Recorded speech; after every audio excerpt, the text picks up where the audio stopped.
Calling Varesa fat is the dumbest thing I've heard. The people who are hating on her or saying Genshin is fat shaming with a cow eating thick girl are not plus size or they don't like the game. Oh, I'm scared to know what y'all are thinking about people who are actually fat. I'm fat myself. Varesa is plus sized but not to Western standards. Why does that sound so backhanded? Is Varesa's design fatphobic and does she need a redesign? Let's talk about it. As always, don't send any hate to the people mentioned in this video and keep the comment section civil. Anyway, let's go. Full disclosure, I don't play Genshin Impact, so I don't know too much about it, especially the lore, but I am an art enthusiast / hobbyist with an interest in character design. That totally sounded like I was writing a resume. Now, there is quite a bit to go over when it comes to character design, but in short, generally speaking, what it all boils down to is you want to get a sense of what a character can do and their backstory / background just by a first glance. I'll talk more about character design later on. Anyway, let's have a quick look at Varesa. Here's a video I found. Oh, shit, the video got. I found another one. Let's take a quick look at Varesa. As you can see, at a first pass, she's designed to be cutesy and innocent looking. At least that's my impression of her, which is something I can expect from, from anime games, you know what I'm saying? Because it's simply a trope that's frequently used in the anime medium since, time immemorial. Personally speaking, not a big fan of the trope, makes my eyes roll a bit, but I'm sure Genshin has plenty of these characters in the roster probably. Matter of fact, let's take a quick look at the roster and, play a game of first impressions. Reliable, probably the top student of her class. Looks a little too excited, probably gets into a lot of trouble. Number 1 most played by the female audience. Cute child but might be possessed by a demon. Support class, healer, probably wants to please people. This girl looks like she probably stinks. The friend you take out to go drinking but she's never drank before. She looks like the teacher that would smack your hand if you get the answer wrong. Doesn't know what she's doing but acts like she does. Number 2 most played by the female audience. Oh shit. They got Aloy from Horizon Zero Dawn? The fuck? Anyway, the biggest issue on Twitter, it's Twitter, people are always mad. Anyway, the biggest issue that I'm seeing is people are mad because she's not fat enough, her attack patterns are quote-unquote gooner bait, and that she has all the stereotypical fatphobic tropes such as eating a lot and using her weight to attack. Now, let's tackle character design. I want to bring up this character design guide by Pixoon, specifically the second paragraph where it says, before sketching begins, creators typically start by establishing the character's concept, backstory, personality traits, and defining visual elements. Now, I don't work for Genshin Impact and I don't know what they tackled first, but all those things above need to come together to make a cohesive character. And my interest is in the backstory. Reason being is because I'm getting the impression a lot of people have harshly judged Varesa's character just through visuals and her her animations alone without actually trying to understand or even glance at her backstory. Which, I don't know. It's kind of funny seeing how the whole drama is coming from a certain group of people who claim to be accepting of everyone. Luckily, Genshin Impact has come out with an official announcement for Varesa with her backstory, but the wiki page is easier to read. It reads, just by first section, okay? Just the first section alone, it reads, quote, she is a competitive eater from the collective of plenty. My most unusual pupil, Varesa, nobody pulls off laid back like she does. No matter where she goes, she acts like a little kid on a field trip. All she wants to do is try the local delicacies, then find a cozy spot to camp and sleep. But should you ever face the Abyss's monsters alongside her, look out. When she dons her mask, her rush tactics can be somewhat aggressive. Which is a quote from another in-game character named Yan-san, pointing out her love for food. When discussing the collective of Plenty's tribespeople, the first instinct of the Natlanese is to praise their universal fitness, followed by a fond recollection of sweet fruits and fresh vegetables. Strength and abundance are the time-honored calling card of this tribe, with the most eye-catching pattern on that card coming from none other than Varesa's orchard. Or is it pronounced orchard? I don't know. Her fruits are always intoxicatingly sweet, and her vegetables smack of rich, crisp petrichor. People have started erupting in heartsome laughter whenever they espy Varesa from afar, knowing a wonderful feast to be close at hand. And in this section it mentions a masked hero wreathed in lightning that comes and beats up monsters and evil beings who harass anyone on the collective of Plenty's trade routes before running off at a quote heroic speed. The said masked hero fights with quote 3 times the ferocity of a Tatankasaurus. The fuck is a Tatankasaurus? Ah, that's a Tatankasaurus. She delivers kicks and has a signature finishing move that's never explained in this section. Look, I like the character already, okay? She sounds like a positive version of Batman. Easily someone who would be down to vibe at the local food market. But everything so far about Varesa's backstory is in line with her competitive eating background, which is what the designers probably took a lot of inspiration from. Makes sense because she has an idle animation where she eats, she's holding a taco in her character portrait, and her backstory, well, basically lays it out for you. Now let's take a look at the not fat enough complaint. One thing if you look at competitive eaters IRL is that most of them look what people would consider not big.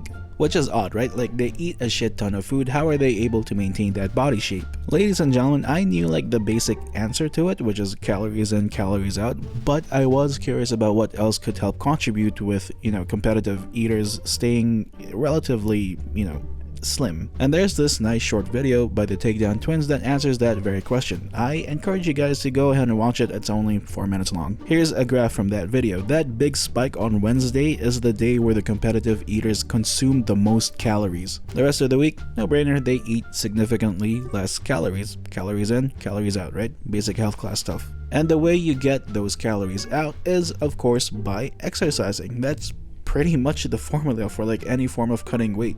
A combination of diet, exercise, and keeping a mindful track of how many calories you consume. Diet is also something the Takedown Twins' video also touches on, and that involves a lot of fruits, vegetables, and chicken. No mention of red meat, so I'm guessing that means red meat is consumed at a minimal amount. But for the most part, there's a lot of emphasis on vegetables and fruits. Now, what did Varesa's backstory mention?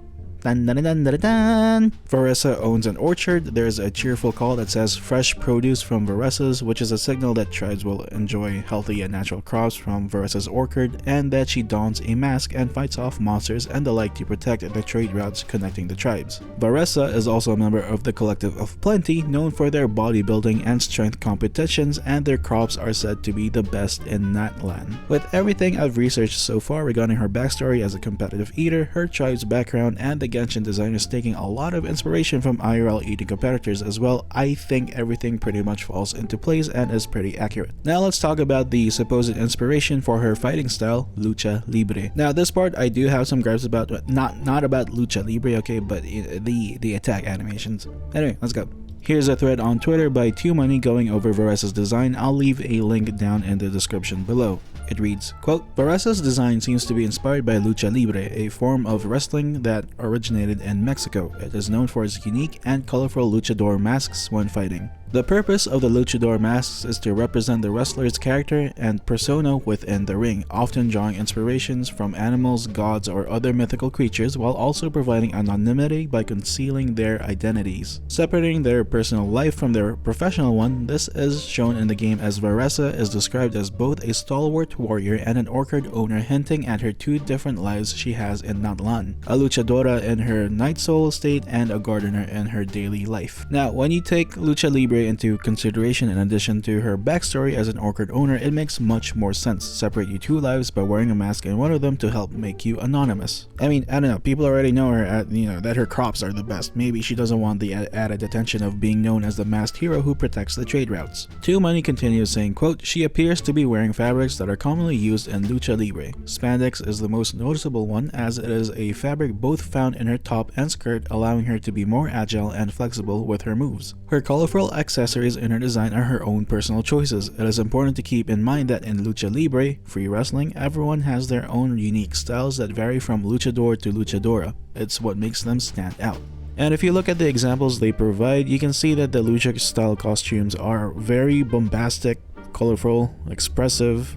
This guy has some crazy wild shit going on. But let's take a look at Varesa when she dons the mask, which is something I do personally have a tiny complaint about. Again, like I said, her overall design is cutesy, but I wish when she puts on the mask, the luchadora persona was a little bit more emphasized because I can barely see it. Now granted, you're probably gonna see Varesa from the back most of the time, but still I think emphasizing the mask more than just slapping on the mask and calling it a day would do wonders for her character. And finally, Teumonie moves on to their analysis analysis of Varesa's fighting style. First, she mentions the plancha where the luchador launches themselves upwards into the air and then lands onto the opponent's stomach first. Here's the picture example she provides, and here it is in action. Next is the La Cilia, I hope I pronounced that right, which is essentially a move where you jump into the air and slam down on your opponent using your tailbone. And finally, the Salto I don't know if I can say that word, but it's a double foot stomp where the luchador jumps up at a great height and stomps both feet on the opponent on the way down. Now, seeing as she is a luchadora, I also want to bring up two characters from the game Tekken, which, if you guys don't know, is a well-known fighting game that features multiple fighting styles from across the world, including lucha libre, karate, taekwondo, muay thai, jiu-jitsu, kung fu, and the Tekken series was also arguably the game that put capoeira on the map. So you can imagine just how much research Bandai Namco puts into staying true to the many fighting styles they have in game. Anyway, on to the luchador characters I wanted to introduce: JC, the alter persona of Julia Chang, and King. Using Cut CC's showcase of JC, let's take a look at her moveset. You'll be surprised to see how many moves JC and Varesa have in common.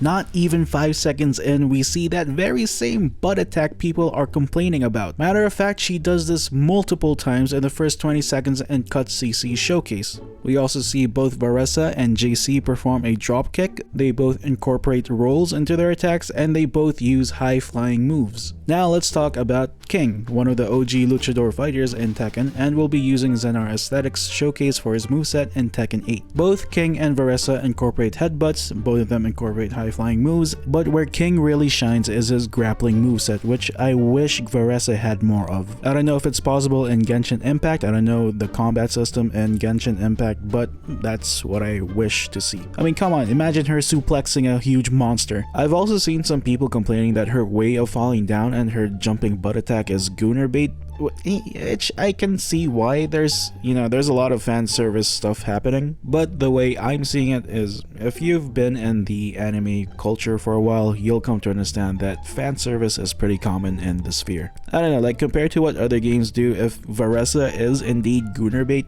it's pretty tame. But as always with online drama of this kind, regardless of whether or not people vibe with Varesa, you can expect artists on Twitter to draw their own renditions slash edits slash redesigns, the most viral being this one. Now, I'm not gonna show the artist's name because they have locked the comments. I'm assuming they're young and I don't want them, I don't want anyone to get harassed. But if you do manage to find the original artist, please don't send any hate towards them or anyone mentioned in this video, really. Now, this drawing actually got the attention of a streamer known as Takedown, who I believe is pretty well known in the streaming and gacha game community. He said, quote, "Seeing people pretend this looks good whatsoever solidifies one fact: fraudulence runs rampant on this platform. Everyone knows this art looks like shit. Everyone knows you made this character look horrendous. No one would pull this shit. Stop faking acceptance to appear that you're a good person. Embarrassing." Which, let's be honest, is very heavy-handed, but there is some truth to what he is saying. Now, I'm not going to trash a person's art skills because everyone's art journey is different, and everyone's going to be at varying levels. So to the person who drew this rendition of Varesa, if you're watching by any chance, while a drawing is personally not for me, keep drawing, keep practicing, fuck what anyone says. Just,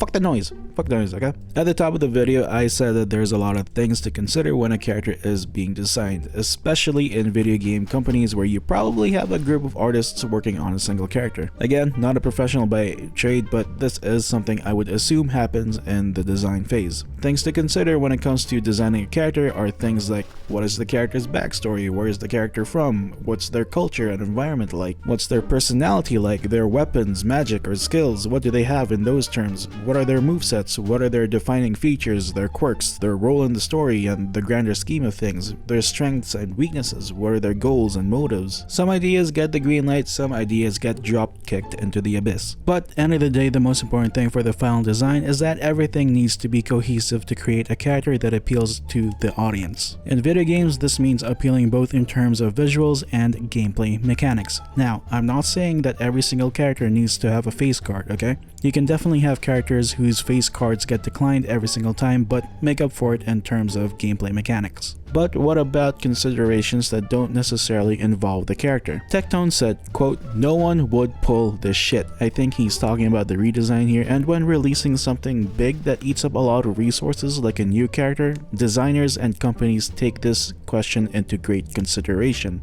Is this character appealing enough to the majority of our players for them to want to spend time and money to pull for or grind for this character? I want to look at two things here: where Genshin Impact is generating the most money from, and beauty standards. I think you can guess where I'm taking this, so straight to it. So I'm using this website called App Magic, where you can see, well, you have to pay to see the entire graph, and I'm not about to pay something that'll just last for one video. You can see that both China and Japan are dominating in terms of revenue, with Japan generating the most in terms of the last 30 days and China in terms of its entire lifetime. 60% of the total revenue is coming from East Asia. That's how much we're talking about. And if any company wants to make money, they need to cater to the audience that gives them money. This will include beauty standards. Now, here's a webpage I found regarding the differences between East Asian really, and Western beauty standards by Dogfinder Korea. It says, quote, "When it comes to face, Asians prefer V-line shaped big eyes, wow. Big eyes and overall proportionate faces, while Westerners want thin noses, plump lips, and distinctive eyes. Regarding body, Asians like slim bodies and pale complexions, and Westerners prefer voluptuous figures and tanner skin." Now, these are quote-unquote standards that I would assume Hoyoverse follows. But the most important thing the article says is this: "In the vast tapestry of global beauty standards, the contrasting ideals of Asia and the West illuminate the rich diversity that exists. While Asian beauty standards often draw from historical traditions and emphasize harmony with nature, Western ideals celebrate individuality and encourage a broader acceptance of diverse features. It is important to note that while ideal beauty standards exist, beauty lies in the eyes of the beholder. Beauty ideals differ in each region, and these standards are subjective to each person." So is Varesa's design fatphobic? I don't know. I personally do not see anything about her design being fatphobic. I think this whole situation was overblown and people were overreacting before an official announcement was even made. I think the designers did an alright job, but they did fall a bit short on the lucha libre part in my opinion. Here's the thing, I grew up in an Asian household and I grew up around a lot of Western ideals, so I can see why people would see this as fatphobic. But I think the reality is it's a clash of cultures and ideals, and maybe a little bit of not seeing the whole scope of things when it comes to character design, especially for a game as big as Genshin Impact. More realistically, Hoyoverse, a Chinese company, probably doesn't give a shit about what people from other countries think about the way they design their characters, and they're probably putting most of their focus into the countries that generate them the most money and want to cater to those countries. The harsher reality is, most Asian countries don't really have the same opinions about these issues the way Western countries do, at least from what I've observed. Obviously, everybody in those countries move and think differently, but in general, that's how those countries operate. Hey, it looks like you made it to the end of the video. Let me know your thoughts down below. If you can't think of a comment, type this into the comment section below to let me know you made it this far. Keep conversations in the comment section respectful. Anyway, that's it for the video. As always, keep it civil. See ya.